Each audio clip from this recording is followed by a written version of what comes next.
está, en mi notebook está en pantalla completa. Sí, acá está bien, está todo. Está bien.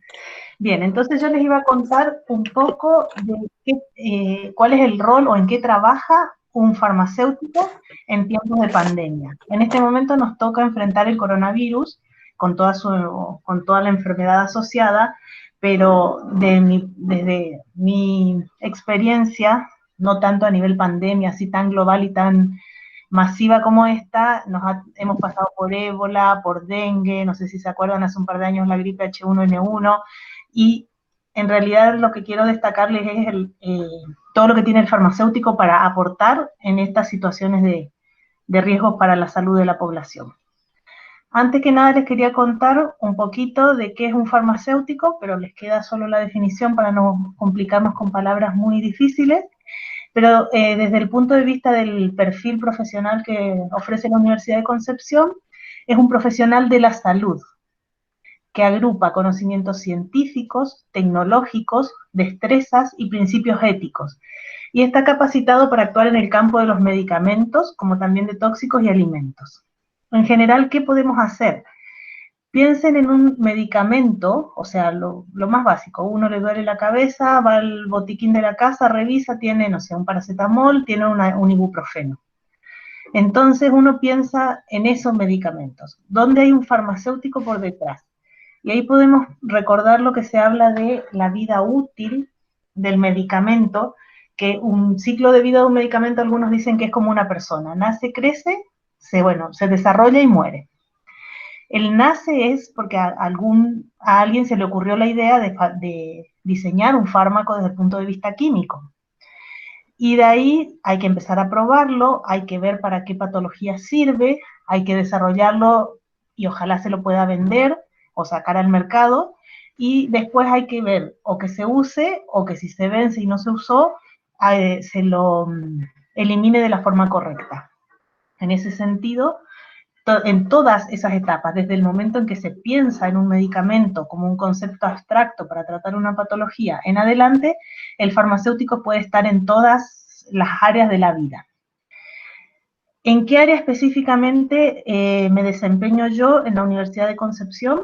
En un área específica que se llama farmacia clínica, que sería cuando el medicamento ya está en el mercado, salió a la población y se está usando. Y acá el farmacéutico trabaja a la par del equipo de salud, ¿sí? Y lo que tiene que ocuparse, o su tarea, su principal función es lograr que ese medicamento se use de manera racional.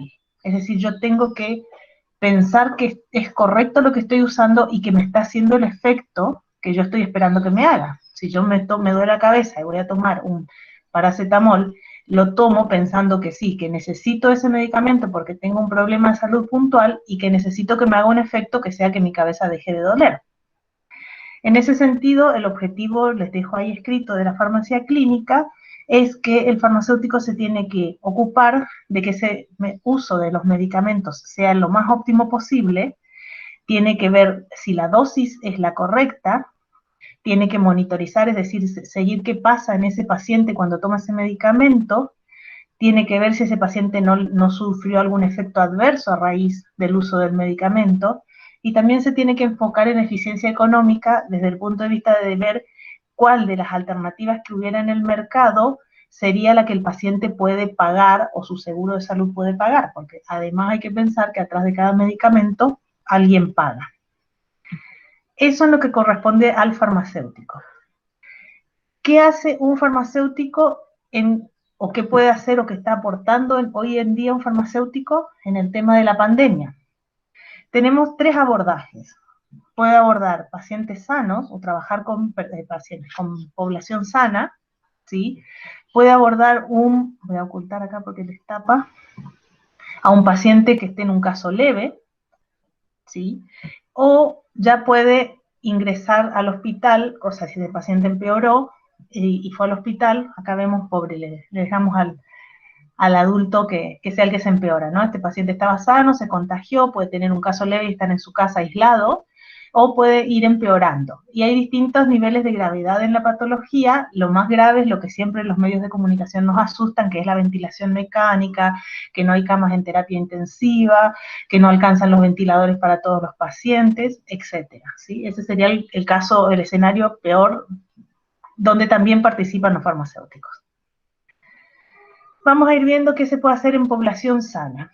En población sana, básicamente, una de las primeras actividades que puede hacer el farmacéutico es educar, ¿sí? Eso, por ejemplo, es un afiche de cómo usar correctamente las mascarillas, cómo lavarse correctamente las manos, cómo hacer la higiene correcta en la casa o en las superficies de contacto para evitar que el virus se permanezca ahí, cuáles son los mejores desinfectantes. Ustedes habrán escuchado hablar del alcohol en gel, del amonio cuaternario y de otras, de que la gente anda buscando desesperadamente a lo mejor esos, ¿cómo le llaman? Pediluvios. En todas esas actividades puede aportar el farmacéutico, porque también la carrera implica una gran base de química y de entender los mecanismos de acción de todas esas sustancias. Eso en lo que hace. También puede educar en el uso del medicamento. Muchas veces circulan en redes, y ya vamos a centrarnos en las fake news, circulan en redes informes, por ejemplo, de tómese, no sé, una de las últimas cosas que estaba de moda era tomar ivermectina para evitar el contagio. Entonces, todo lo que sea educación sanitaria en general respecto a la prevención y respecto al uso racional de medicamentos es área del farmacéutico. Por otra parte, me quedo cortada. Y por otra parte, una de las funciones importantes es que yo tengo pacientes, por ejemplo, piensen en un farmacéutico que trabaja en un centro de salud. No sé si alguno tiene centro de salud o acude a un centro de salud. Cuando necesita los medicamentos, va al centro de salud y los retira para un mes de tratamiento. Si fuera un paciente crónico, si yo tuviera un papá con hipertensión, un abuelito con diabetes, va hasta su centro de salud y lo retira. Pero claro, en este momento, ir hasta que una persona adulta mayor llegue a un centro de salud es un factor de riesgo de que se contagie el virus y que eso implique que después a lo mejor necesite hospitalizarse. Por lo tanto, una de las actividades que ha hecho, y esa es una nota de Coronel, si no me equivoco, es que el farmacéutico organizó junto al equipo de la farmacia la distribución de los medicamentos a domicilio. Entonces yo me aseguro que si la persona está sana, sabe cómo cuidarse, sabe cómo evitar el contagio, también vaya a tener los medicamentos que necesita para otros problemas de salud que no son necesariamente coronavirus. Entonces ese paciente, si tiene presión arterial muy alta, pero el farmacéutico junto a su equipo, que son los técnicos, se encargaron de que ese medicamento llegue al domicilio, en ese caso es una de las funciones porque no está descuidando la prioridad en otras patologías. Ese es un ejemplo, este es otro ejemplo en el que hicieron una aplicación directamente, entonces los pacientes del Hospital Lucio Córdoba van directamente, se comunican por medio de esta app con el equipo de farmacia para recibir los medicamentos. Entonces no solo estamos cuidando que el paciente no se contagie de coronavirus, sino estamos cuidando que no se descompense de otras patologías crónicas que por no ir al centro de salud a buscarlo, para no contagiarse, deja de cuidarse, que es uno de los problemas que surgen. Dentro de, por ejemplo, la Federación Internacional de Farmacia hizo como un esquema de las recomendaciones que puede hacer un farmacéutico en el caso del coronavirus, y lo que pasa es que, bueno, si uno se pone a fijar, esto es de febrero, cuando nadie se imaginaba el alcance que iba a tener el desarrollo de esta pandemia. Pero siempre, voy a solo enfocarme en el primer mensaje, es el farmacéutico debe trasladar un mensaje de tranquilidad. Es decir, yo, por mi formación profesional, por los años que estudié en la facultad, puedo entender mucha información, pero a la población yo tengo que filtrar lo que le voy a enseñar, y en ese sentido se lo tengo que transmitir. Entonces eso, bueno, cuando uno lo lee ya puede estar desactualizado con la cantidad de información que se juntó respecto al virus desde febrero a la fecha. Sin embargo, el mensaje de tranquilidad es transversal y siempre lo tenemos que transmitir como parte de nuestra función. En otro orden de cosas, por ejemplo, una de las cosas que puede hacer el farmacéutico, cuando la población está sana, estamos todavía en población sana, que no se contagió, que se cuidó, es, por ejemplo, o participar en los estudios de las vacunas nuevas, o asesorar si uno de mis pacientes quisiera recibir una vacuna, yo puedo asesorarlo de si es conveniente o no que la reciba, si cuáles serían los riesgos asociados a ingresar a un estudio experimental, por ejemplo, porque esto es un experimento, estamos probando con seres humanos qué puede pasar con una vacuna, entonces en ese caso el asesoramiento a los pacientes es fundamental. Y una de las cosas que yo les quería remarcar nada más es que, por ejemplo, este caballero, que es el primer voluntario, comenta en la nota del diario que por seguridad, al entrar al estudio, le dijeron que en los próximos 2 años no debe tener hijos. Y entonces ahí yo lo quería vincular con la charla que dio el colega Víctor la semana pasada respecto a los métodos anticonceptivos. Digo, bueno, el farmacéutico, como ven, puede estar en cualquiera de las dos áreas, o asesorando acá o asesorando en los posibles métodos que pueda usar el voluntario que recibió la vacuna. Ahora, ¿qué nos pasa si tenemos un paciente que a pesar de todo se contagió, porque bueno, tuvo que salir a trabajar, porque el contagio es sumamente rápido, masivo? Yo puse solo dos grandes áreas en las que podemos trabajar. Uno que es la trazabilidad de casos, ¿sí? Yo tengo colegas que están en el Ministerio de Salud o que están llamando a los pacientes porque una de las formas de las que se habla que es la mejor forma de contener el avance de la enfermedad es saber quién está contagiado y con qué otras personas estuvo en contacto para estar atentos a que esas otras personas también podrían contagiarse. Entonces, una de las tareas en las que se puede participar desde el punto de vista de la profesión es en hacer el seguimiento o en la trazabilidad de casos para poder seguir el curso de la patología. Y otra de las cosas es, volvemos a lo mismo, si uno de los pacientes que yo conozco, que sé que se contagió, puedo hacer el seguimiento de toda la terapia que está recibiendo para ver si la dosis que está recibiendo de los medicamentos está bien, cómo evoluciona en su sintomatología, si se siente mejor un día, si sigue con fiebre. Toda esta trazabilidad y este seguimiento se hace en vía telefónica y ahora se está hablando de empezar a usar vías alternativas, no sé, Meet, Zoom, alguna plataforma que además de escuchar al paciente yo lo pueda ver para darme cuenta a lo mejor de su semblante, porque él me puede decir que está bien, pero a lo mejor se lo nota muy pálido, muy cansado, y eso es un síntoma para derivarlo al médico. Ahora, ¿qué podemos hacer cuando ya el paciente se hospitalizó? Habíamos hablado que una de las tareas del farmacéutico es revisar todo lo que sea la dosificación de los medicamentos para monitorizar el uso. En este caso, entonces, vamos a tener pacientes hospitalizados en los cuales no tenemos un tratamiento que sea 100% seguro, que yo voy a la segura y digo, sí, tome este medicamento, se cura ya.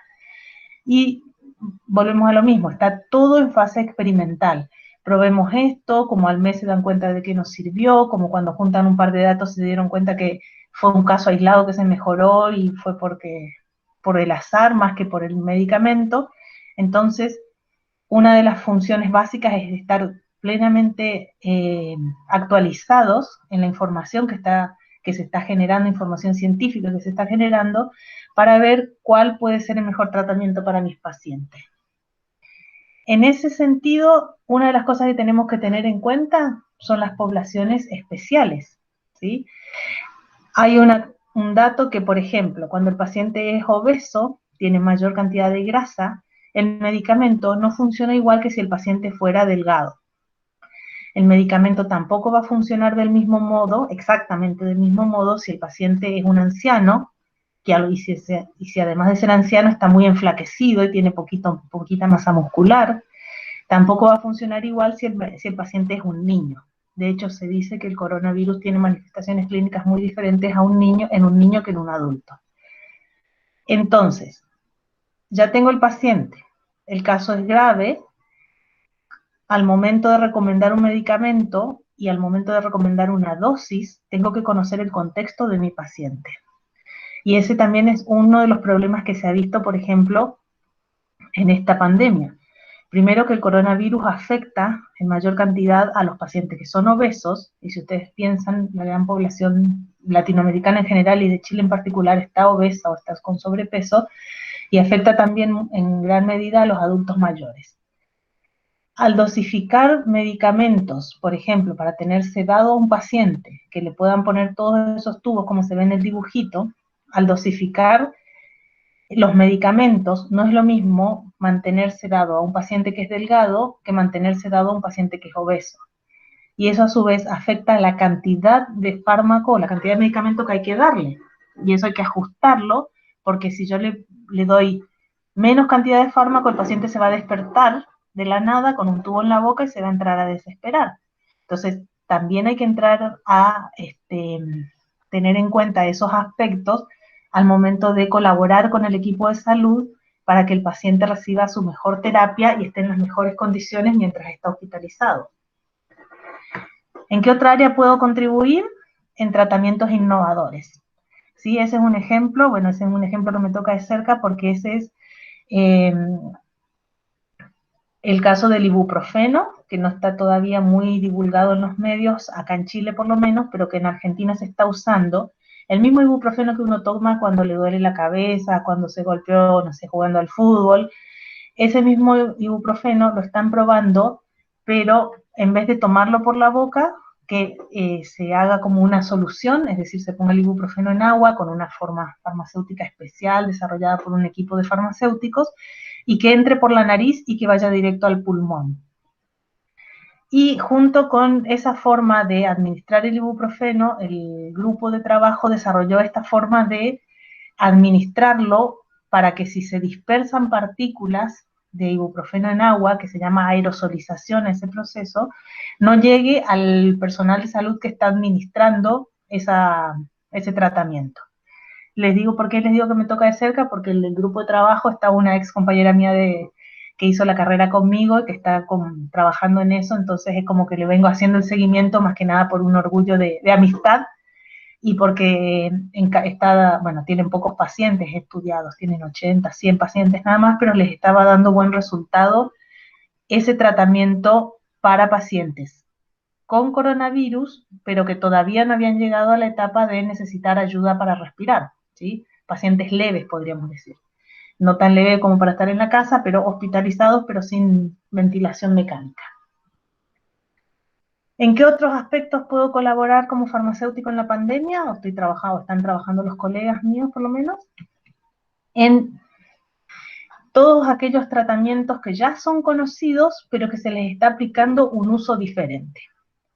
Y en muchos de esos tratamientos conocidos de uso diferente, los medios de comunicación tienen mucha influencia.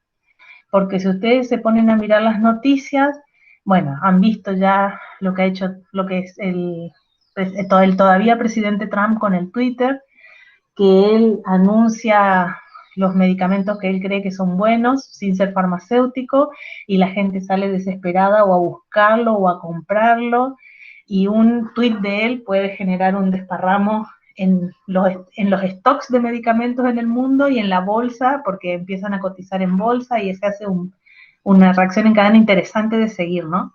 Pero en ese caso, asuman que yo estoy trabajando en un hospital con un equipo de salud, tengo un paciente grave y este señor o algún otro influencer dijo, yo tomé hidroxicloroquina y me hizo perfecto y no me contagié más. No sé, Trump, Bolsonaro, cualquiera de ellos que son buenos para emitir opiniones así. Y entonces los médicos probablemente quieran saber de qué se trata o cómo se usa ese medicamento. Y entonces ahí de nuevo entra a participar el farmacéutico. El farmacéutico ahí tiene que ver cuál es la evidencia científica, en cuántos pacientes se probó, en qué dosis se probó, si realmente hay algún sustento que diga que es bueno o no, y en conjunto con el equipo de salud decidir si van a aprobar o no van a aprobar ese medicamento en ese paciente.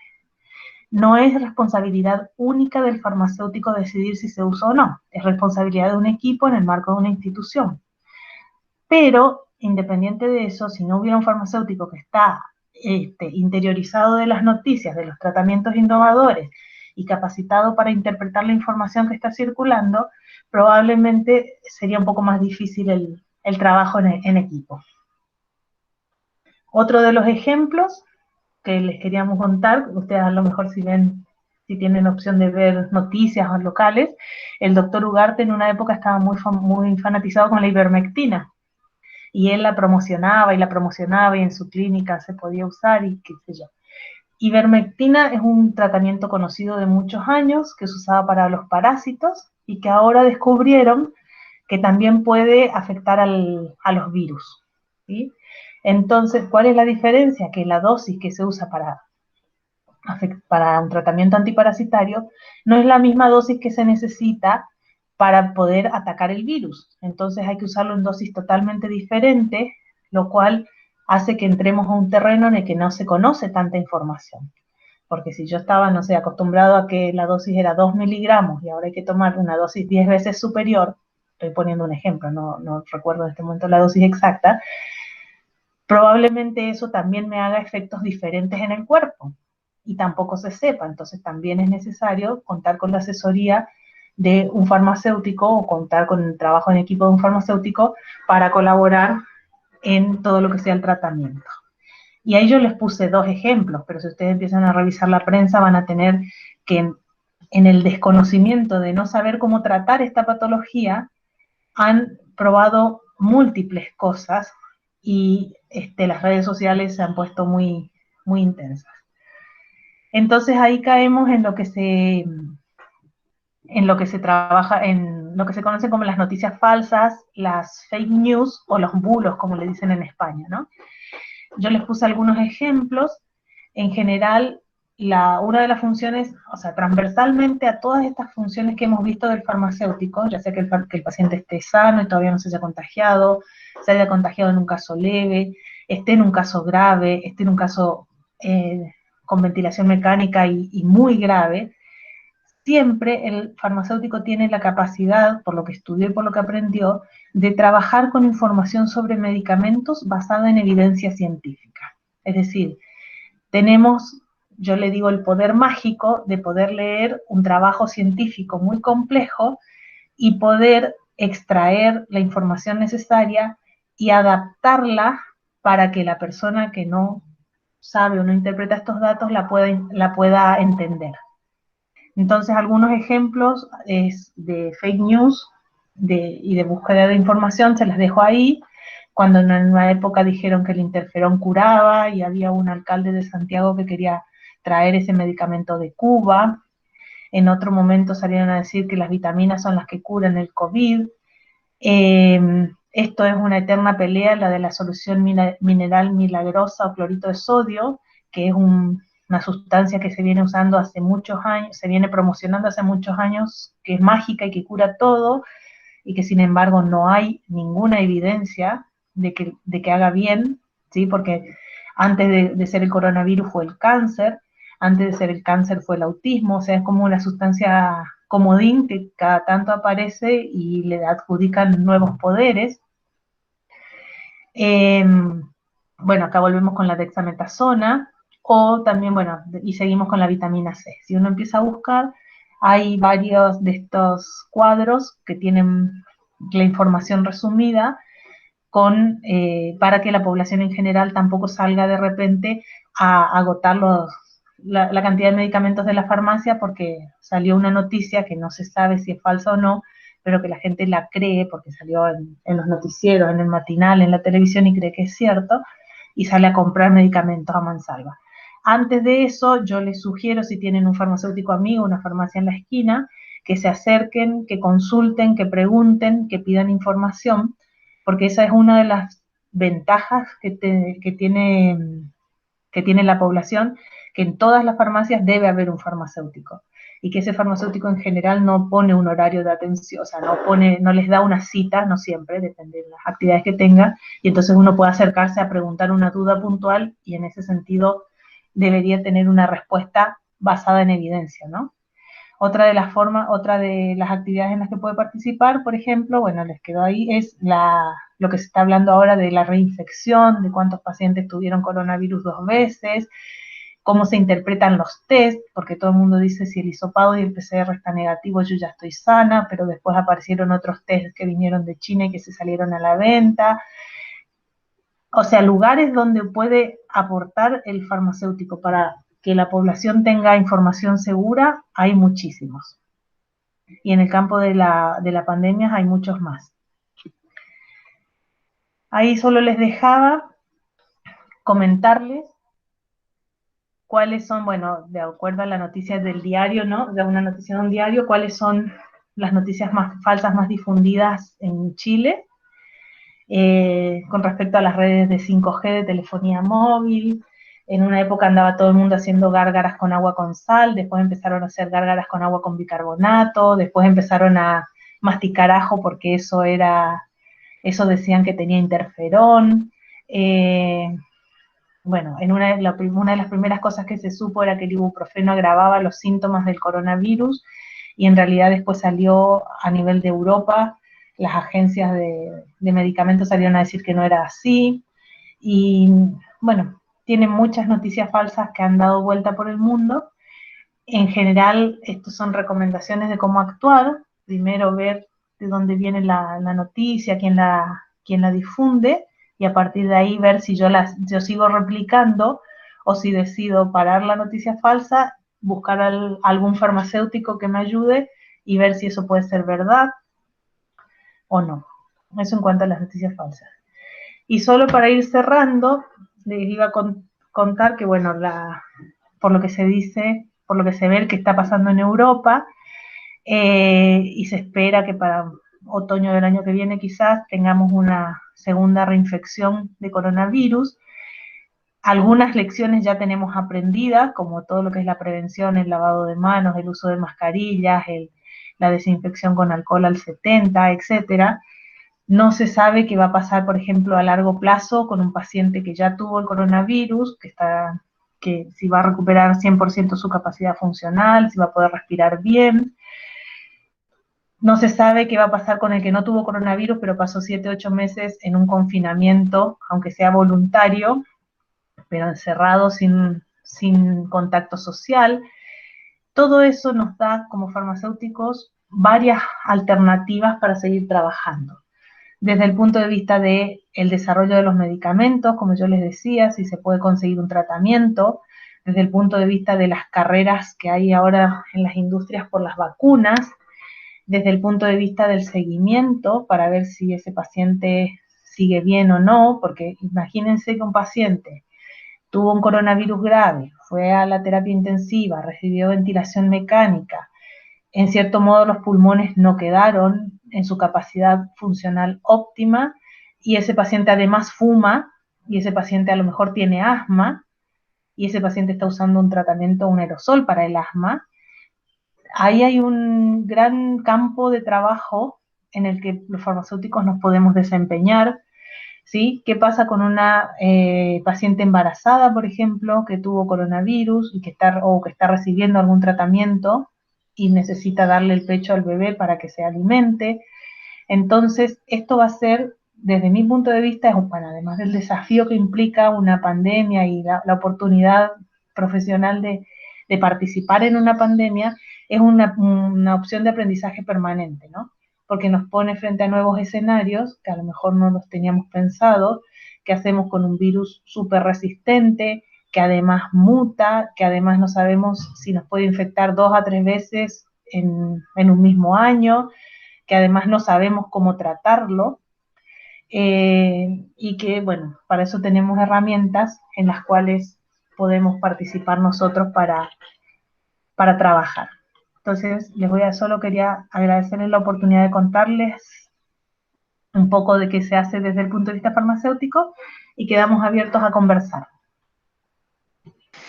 Muchas gracias, Elena. Ya, mis estimados jóvenes y jovencitas, vamos a ver qué dudas pueden surgir en base a lo que estamos conversando. Ya vieron más o menos cuál es el ámbito profesional de desempeño y sobre todo vinculado ahora a estos tiempos de pandemia donde se están buscando soluciones. ¿Alguien tiene alguna consulta puntual? ¿Alguien quiere decir algo de los presentes?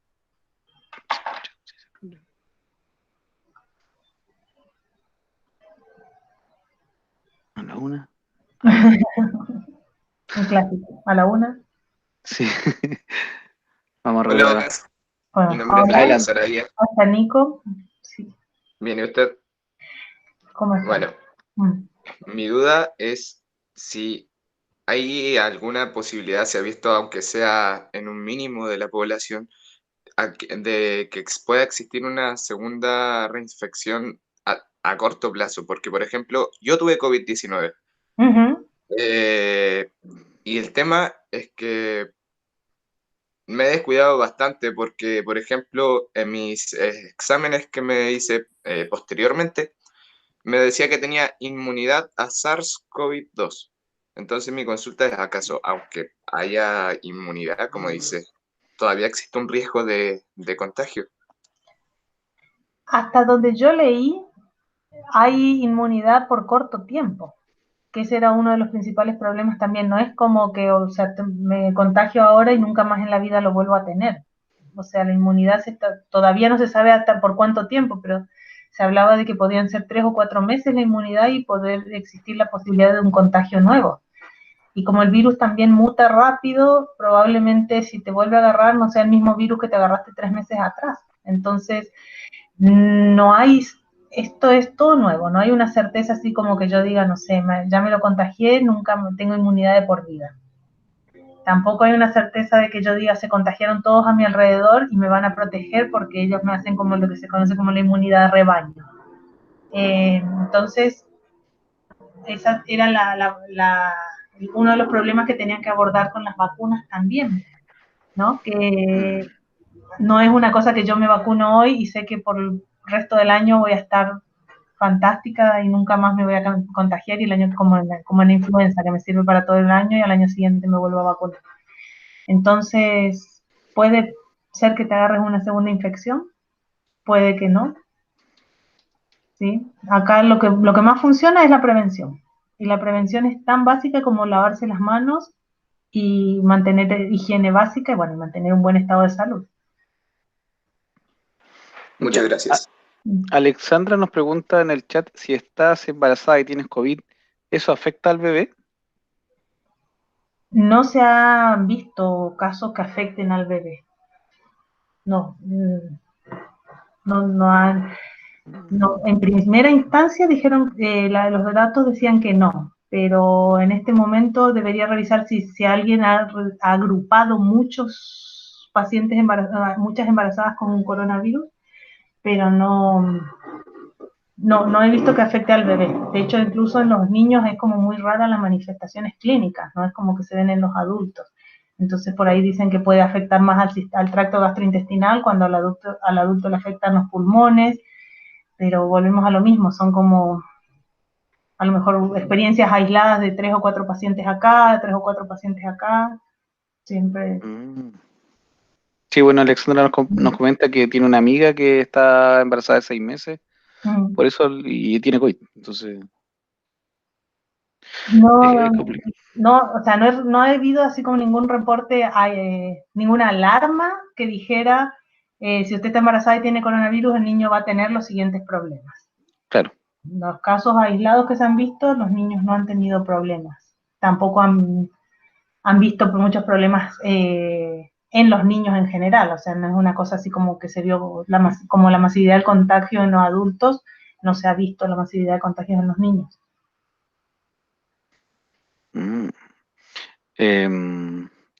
Ya. ¿Alguien más tiene alguna consulta que le quiera manifestar, chicos?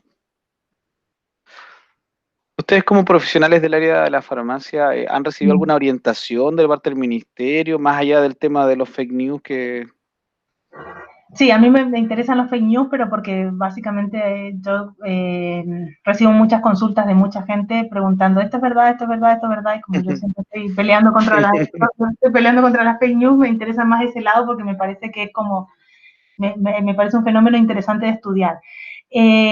Sí, o sea, a nivel de ministerio, depende en lo que uno trabaja, son las distintas directivas que se reciben. El Ministerio de Salud, no sé, por ejemplo, tengo colegas que están a nivel de asesor de los servicios de salud y han recibido asesorías de las residencias sanitarias, cómo deben estar para los pacientes, para estos contactos cercanos, que se mantengan aislados, si viven hacinados en lugares pequeños y se tienen que mantener aislados.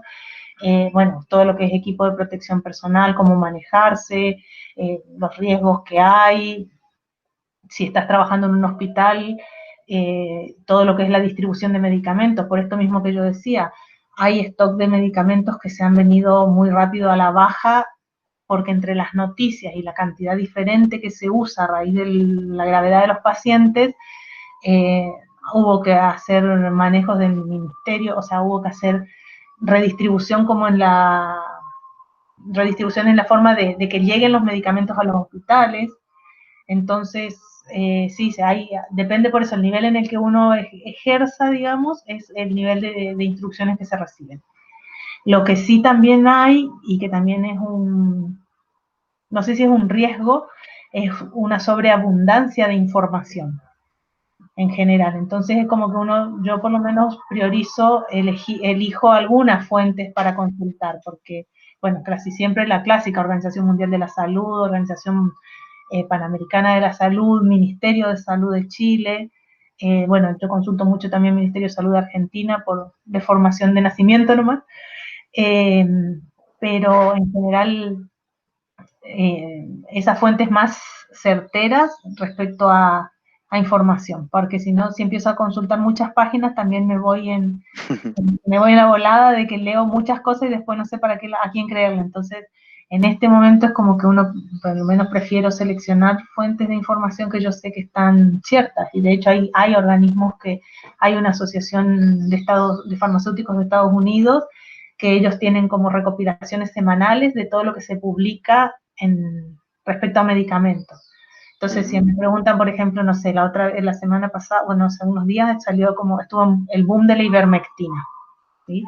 Entonces estaba todo el mundo, tengo colegas también en Bolivia que han usado ivermectina como si fueran caramelos que van a comprar al kiosco de la esquina. Y entonces, en ese sentido, uno va viendo en estas fuentes qué es lo último que se ha publicado respecto al tema para saber dónde está la información científica, más que nada.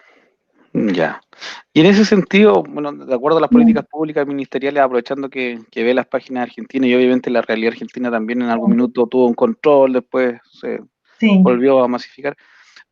¿Hay mucha diferencia desde la perspectiva farmacéutica con respecto al actuar desde la política pública? Sí, desde la política pública sí, más allá de que yo estoy de acuerdo o no estoy de acuerdo con muchas cosas que se hayan hecho desde el Ministerio de Salud. Bueno, básicamente acá se contuvo mejor o sea, hubo así como en el transcurso de la pandemia, digamos, hubo un par de meses en los que estuvimos como con la soga al cuello, que estábamos todos desesperados, yo creo que fue mayo, junio, más o menos los meses más graves del invierno, pero después es como que se sintió un alivio en el manejo, tanto a nivel de contagios y de manejo. En el caso de Argentina es como que se prolongó mucho la cuarentena y entonces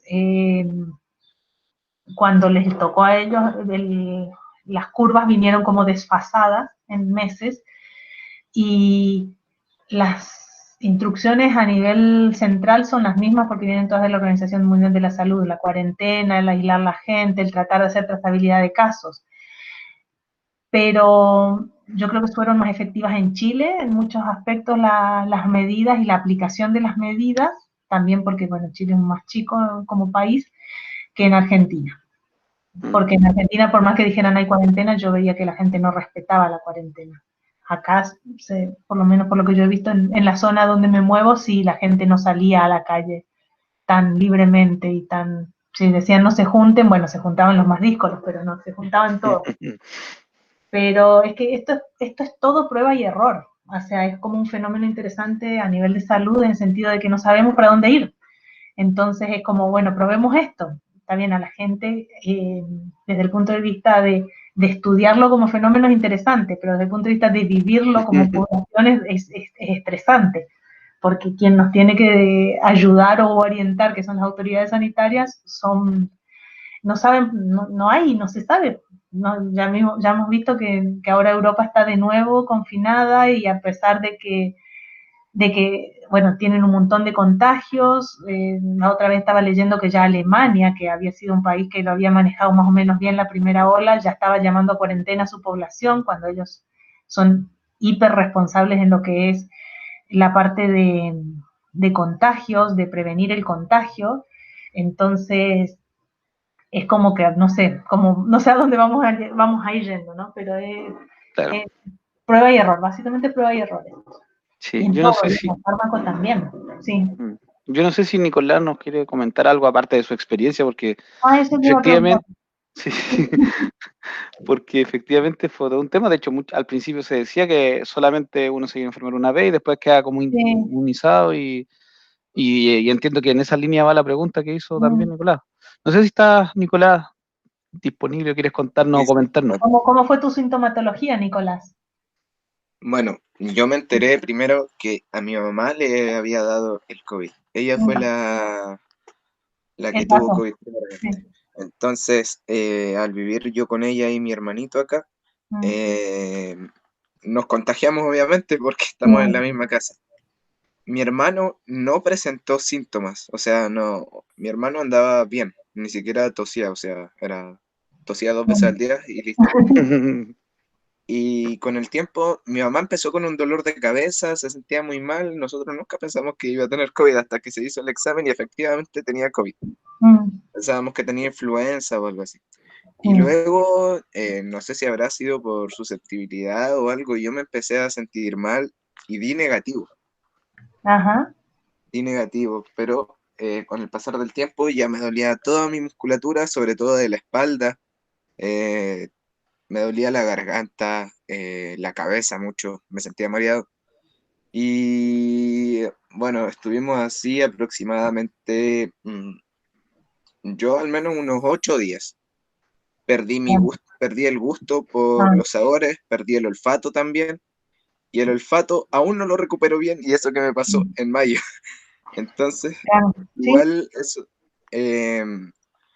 alrededor de 15 días ya se nos fue completamente el COVID, pudimos ir a hacernos el examen después, como para descartar que lo teníamos, y listo, no fue tan grave, no, a mi mamá al menos le dolía mucho, pero yo fue como una enfermedad cualquiera.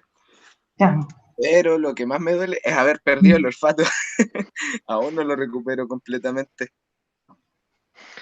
Y en términos de medicamentos, ¿te entregaron algo, un tratamiento posterior, algo, alguna sugerencia? No sé. Eh, no, la verdad es que no me entregaron ningún tratamiento. O sea, no recuerdo de dónde, creo que del hospital o Servicio de cosas salud. Mm. Sí.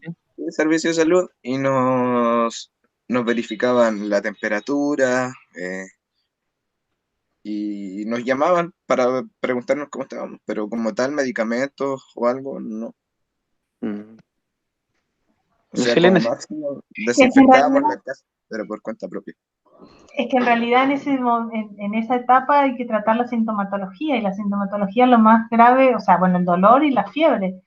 Entonces, no, si ya el virus te infectó, ya está. Hay que esperar que el virus haga su ciclo, y que es lo mismo, o sea, sería como un equivalente más leve con un resfriado, ¿no? Una vez que te resfriaste porque te infectó un virus, hay que esperar que el virus cumpla su ciclo y la persona se recupera. Bueno, en este caso estamos viendo cuándo se va a recuperar, pero la sintomatología se trata, pasa que ahí yo creo que queda más a decisión de si se siente muy mal, digamos, que vayan que el paciente pida la ayuda, más que el servicio o el sistema de salud le entregue el medicamento por las dudas.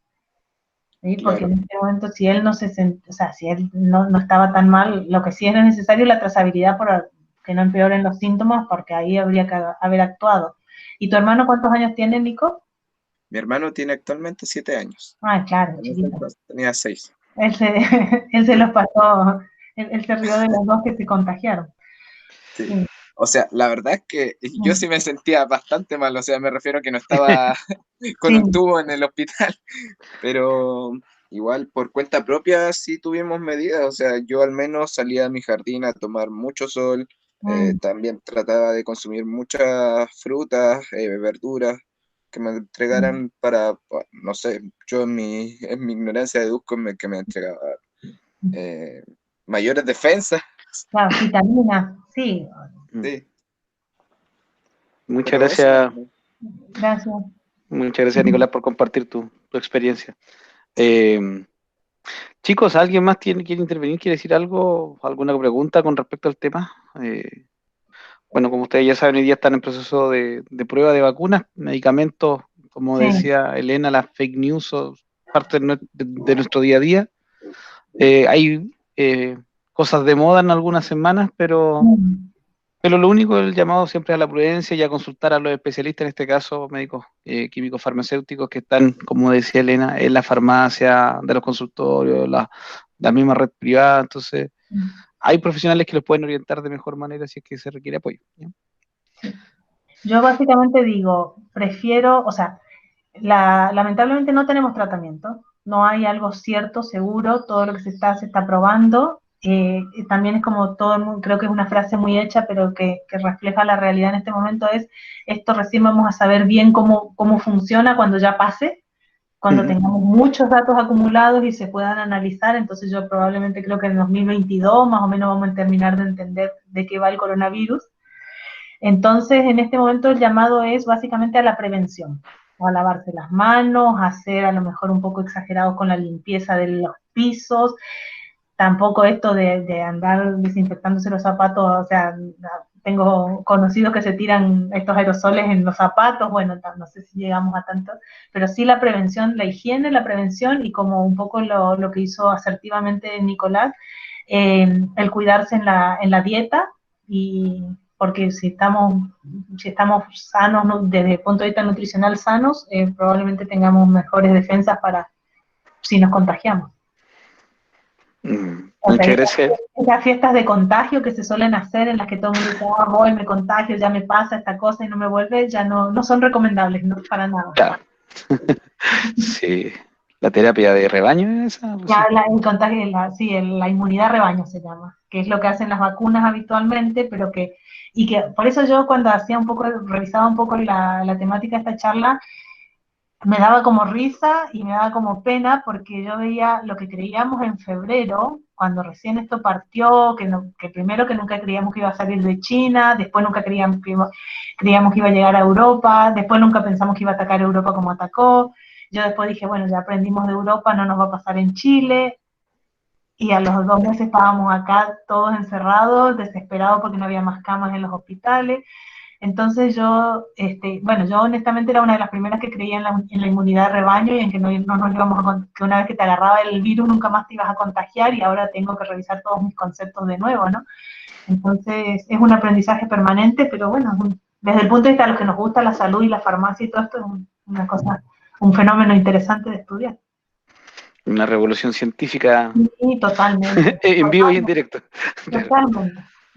Bueno, Elina, muchas gracias por tu tiempo, muchas gracias por tu presentación, gracias a todos los que nos han acompañado en esta charla de hoy día y por favor, a tomar los resguardos, a seguir los Sí. consejos y como decía Nico también a tratar de cuidarse de una manera sana en el sentido de ejercicio, alimentación. Así que muy amable por compartir, como les digo, y agradecer de antemano a todos por su participación. Muchas gracias por estar ahí, por la paciencia para escuchar. Cualquier Nada, te cosa, creo. si quieren saber más de la carrera, yo feliz de contarles, porque soy una apasionada de mi profesión, así que Bueno, sí, chicos, a todo esto, recuerden que la próxima semana vienen los procesos de postulación al FUAS, que es los créditos y becas que le permitirían estudiar gratuitamente, entre ellos la Universidad de Concepción, que es una de las emblemáticas de nuestra región y del país. Así que atento a esa información que la manejan los establecimientos. Camila, cuéntanos, tú tenías una pregunta, así que por favor, adelante. Camila Caro. tiene algo. ¿Aló? Ahora sí, Sí, ¿sí? Hola, quiero hacer una consulta, independiente de que la charla sea del rol del farmacéutico en tiempos de pandemia. Sí. ¿Dónde más se pueden desarrollar los farmacéuticos? Como yo te decía, si pensás, una forma práctica de verlo es pensar en el ciclo de todo un medicamento, ¿no? Un medicamento se tiene que desarrollar, se tiene que investigar primero, se tiene que desarrollar, se tiene que probar, que se prueba cuando no se conoce nada del medicamento, se prueba primero en animales, después se prueba en poblaciones pequeñas de seres humanos y después se prueba en poblaciones grandes y después pasa al mercado. Entonces, donde a vos te guste, si te gusta el área química y no te gusta muchas veces tratar más con pacientes, pero se te da por la investigación, podés trabajar perfectamente en el área de desarrollo de nuevos fármacos. ¿Y Entonces, a hay nivel que estético trabajar también se puede o no? ¿En qué? A nivel estético. También hay una, bueno, que yo, pobre, yo del área no la tengo incorporada en mi cabeza, pero sí, a nivel de cosmetología sí se puede. Hay toda un área que se llama tecnología cosmética, en la que uno puede trabajar perfectamente, porque, bueno, la piel es, los cosméticos, digamos, van a modificar propiedades en la piel o en el cuerpo que se puede trabajar. Hay áreas de tecnología cosmética, cosmética avanzada, hay mucho, mucho en esa área también. Se puede trabajar en la industria, en el desarrollo. Un área, por ejemplo, que a mí también me interesa es cuando, por ejemplo, hay medicamentos que los medicamentos se estudian en personas adultas, pero después hay que usarlos en pediatría. Y muchas veces un comprimido de, no sé, pongámosle 500 miligramos de paracetamol en pediatría, bueno, ahora vienen gotas, ¿no? Pero no hay una forma que un bebé la pueda tomar.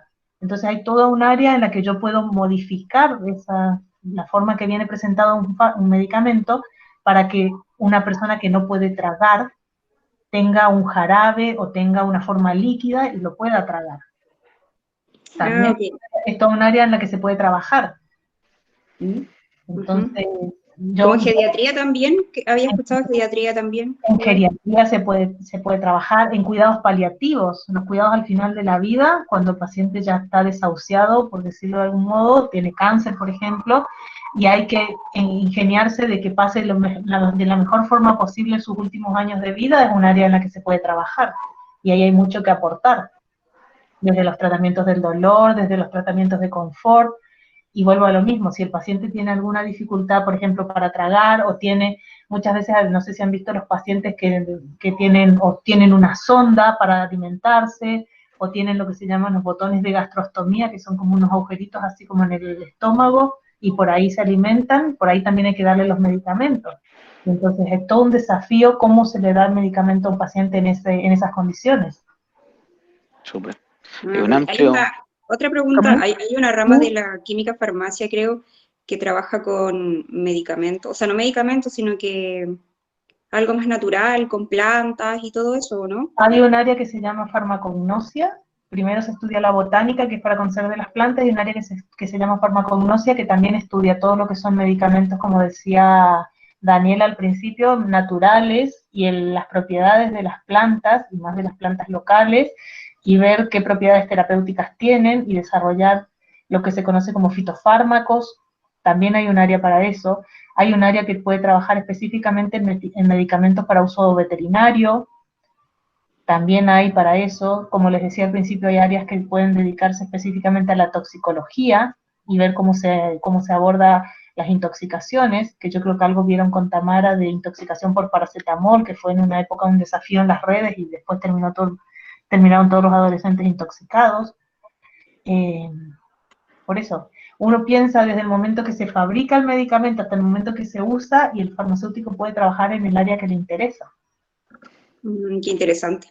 No, sí, es muy, bueno, yo no puedo, yo no soy, yo no soy objetiva, yo soy farmacéutica y apasionada de lo que hago, entonces yo les puedo decir que para mí es lo mejor, pero cada uno tiene su percepción, ¿no?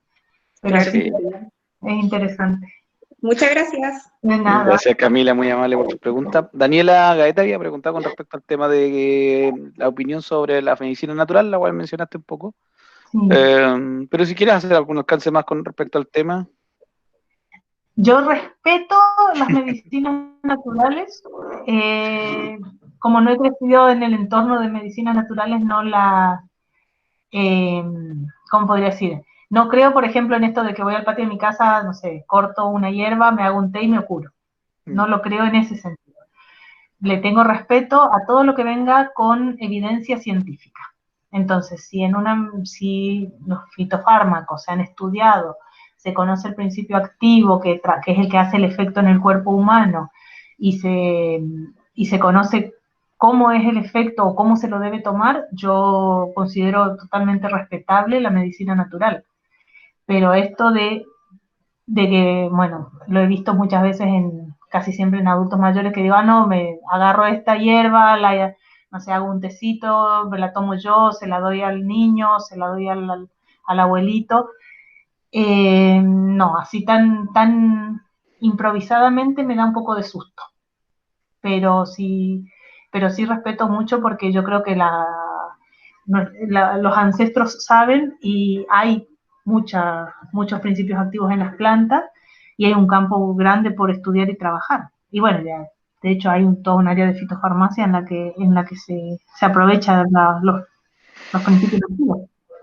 O sea, desde el punto de vista básico de la química, las plantas tienen unas estructuras químicas adentro que algún efecto le hacen al cuerpo humano. Entonces, lo que hay que hacer es estudiarlas bien para que le hagan bien y no que le hagan mal. No hay problema. Muchas gracias, Melina. Muchas gracias a todos. Y creo que todo por hoy. Muy agradecido. Bueno. Gracias. Cuídense, que esté muy bien. Igualmente. ¿Sí? Nicolás, ¿iba a preguntar algo? Ya que estoy en cuarto año de Por favor. enseñanza media, en la farmacia, en esto de la farmacia se estudia, por ejemplo, la suplementación deportiva o También. alimentos como tal. ¿Alimentos funcionales? Sí, se estudia. Vale, Hay un área que se llama nutracéuticas, que está también en estudio, que es como el área que son nutrientes, pero que pueden tener propiedades como farmacéuticas, digamos, como propiedades de medicamentos, y que están ahí, que son como las sustancias borde, que están en el límite, que no son medicamentos como tal, por definición, porque son nutrientes, pero que tienen funciones en el organismo que te pueden mejorar algunas patologías o algunas funciones de tu organismo, valga la redundancia, y entonces se puede, ¿sí? Claramente es un área en la que se pueden indagar. Muchas gracias. De nada. Ya, ahora sí. Ahora sí. No, está bien que vayan apareciendo las preguntas, así que anímense desde el principio, chicos, no tengan miedo. Muchas gracias por todo, cuídense. Igualmente, cuídense. Chao. Adiós. Chao, hasta luego. Chao. Chao, muchas gracias.